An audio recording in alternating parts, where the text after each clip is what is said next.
Bullet চলে গেল বুকের ভিতর। ঘুমাতে পারি নাই আমরা, এই 18 কোটি মানুষ। সশস্ত্র চিত্তে তাদেরকে স্মরণ করতে চাই। সারা বাংলার মানুষ কেঁদেছে, সারা বাংলার মানুষের বুকে রক্ত পড়েছে। এই স্বাধীনতা কিন্তু সহজে অর্জিত হয়নি আমার ভাই বোনেরা।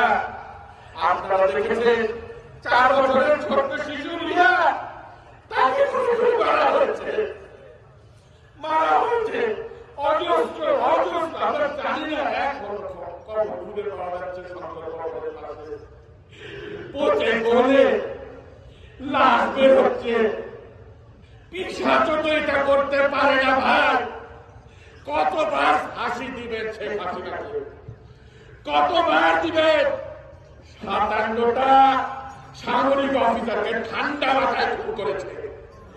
দুঃখের সাথে বলতে হয় সেই 57টা অফিসার মিডিয়ারে কর্মরত ছিল। সেই মিডিয়ার স্বরাষ্ট্র মন্ত্রণালয়ের অধীন, সেই স্বরাষ্ট্র মন্ত্রণালয়ের তৎকালীন প্রতি স্বরাষ্ট্র প্রতিমন্ত্রী কে ছিল? কে ছিল? বিচার হবে এই 57 অফিসারের হত্যাকারীদের। করে শেখ হাসিনা থেকে শুরু করে প্রত্যেকটা জড়িত মন্ত্রী, স্বরাষ্ট্রমন্ত্রী, প্রতিমন্ত্রী প্রত্যেকের বিচার হবে। দুবাইতে বসে গিয়ে মন্ত্রী থাকাকালীন ঠান্ডা মাথায় খুন হয়েছে, স্বরাষ্ট্রমন্ত্রী বসে আছে দুবাই। হবে না, চলবে না, সব কিছু বের হবে। আপনারা দেখেছেন গণভবন করেছে, অনেক কিছু হয়েছে। কেন হয়েছে? প্রশ্ন করলে উত্তর পেয়ে যাবে। কেন হয়েছে? আমার সন্তানকে, আপনার সন্তানকে গুলি করে নৃশংসভাবে হত্যা করা হয়েছে। আমার ভাইকে, আমার বোনকে গুলি করে নৃশংসভাবে হত্যা করা হয়েছে। এবং তারপরে কি হয়েছে? আমরা সবাই রাজাকারের বাচ্চা হয়ে, সবাই রাজাকারের বাচ্চা হয়ে। আজকে এই রাজনীতি কিন্তু আর চলবে না। আমরা যারা, আপনারা জনগণের সেবা করতে চাই, আগে ধানায় পানায় এবার শেষ হয়। উদাহরণ দেখিয়ে দিয়েছে ছাত্র জনতা। 14 বছরের এই জঞ্জাল, এই স্বৈরশাসক 36 দিনে বিদায় করে দিয়েছে। জনগণের হাতে বুঝিয়ে দেওয়া। অনেক বুদ্ধিজীবী আছে, অনেক কথা বলতে পারি, কিছু মনে করবেন না। জনগণের মতামত কি আপনারা প্রাধান্য দিবেন? জনগণের মতামত কি মেনে নেবেন আপনারা? এবারে নির্বাচন হবে 91 নির্বাচনের চেয়ে সুষ্ঠু নির্বাচন। মনে রাখবেন, 91 সুষ্ঠু নির্বাচন হবে এবং জনগণ যাকে বলবে সেই কিন্তু জনপ্রতিনিধি হবে। এটাই বাস্তবতা। কিন্তু সেখানে কি শেষ? মার্কা নিয়ে দাঁড়িয়ে গেলাম, আমরা পাস করে গেলাম, আর আবার সেই ঘুরিলুট, আবার সেই দুর্নীতি, আবার সিন্ডিকেট বাজি?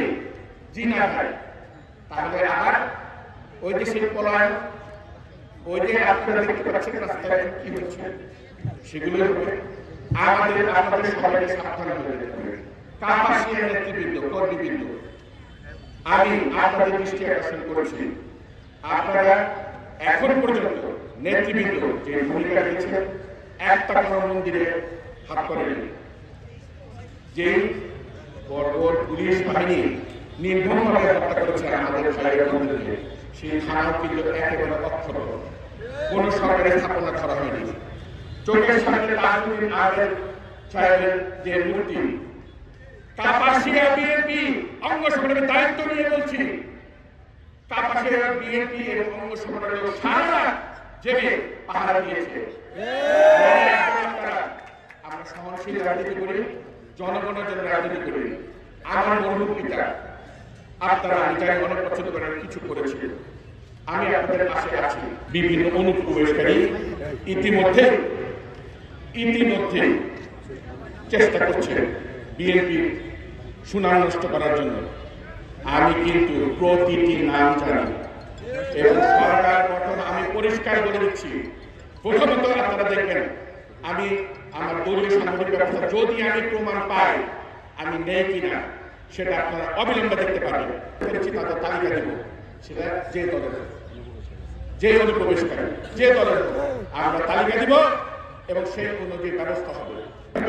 আমি সবাইকে সতর্ক করে দিচ্ছি, আমি কিন্তু যদি জানতে পারি তার সাথে সাথে আমি ব্যবস্থা নিব। আমি নিশ্চিত করে বলতে চাই, শান্তি সমাবেশ নামে শান্তি সমাবেশ না, সরকার গঠন না হওয়া পর্যন্ত কোন যদি ঘটনা ঘটে আমি কিন্তু প্রতিটি জানি, আমি প্রতিটি খবর রাখছি, প্রত্যেকটার কিন্তু বিচার করবে করবে এই কাপাসের জনগণ। বাংলাদেশ পেয়েছি দ্বিতীয় মুক্তিযুদ্ধের মাধ্যমে। এই মুক্তিযুদ্ধের পরে আমাদেরকে বুঝতে হবে যে মানুষের আশা আকাঙ্ক্ষা কি, এটা কিন্তু ভুলে গেলে চলবে না। তাই আসুন নতুন বাংলাদেশ করি, নতুন কাপাসিয়া করি। যারা এই 14 বছরে কাপাসিয়ার জনগণকে চুষে খেয়েছে, অত্যাচার করেছে, যারা নাকি তাদের এটাকে নিজের বাপের দেশ মনে করেছে, যথাসময় আইন অনুযায়ী সবার বিরুদ্ধে ব্যবস্থা নেওয়া হবে। কেউ আইন হাতে তুলে নিবেন না, কেউ আইন হাতে তুলে নিবেন না। এরপরে ঠাকুরকে আপনাদের সকলের কাছে আমার একটা বিনীত অনুরোধ, কাপাসিয়াবাসীর কাছে। আমার পিতামহ ছিলেন, আমার বাবা ছিলেন, আমি আছি।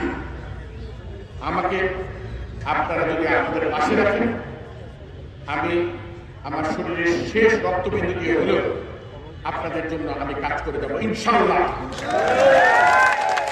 সর্বশেষ আমি এই নতুন প্রজন্মের ছাত্র সমাজ, তাদের প্রতি বাংলাদেশ জাতীয়তাবাদী দলের কৃতজ্ঞতা প্রকাশ করে দেশ নেত্রী বেগম খালেদা জিয়ার সালাম পৌঁছে দিয়ে, দেশ নায়ক তারেক রহমানের সালাম পৌঁছে দিয়ে আমি আমার বক্তব্য শেষ করছি। দেশ নেত্রী বেগম খালেদা জিয়া জিন্দাবাদ, দেশ নায়ক তারেক রহমান জিন্দাবাদ, শহীদ জিয়া অমর হোক, অমর হোক। ধন্যবাদ।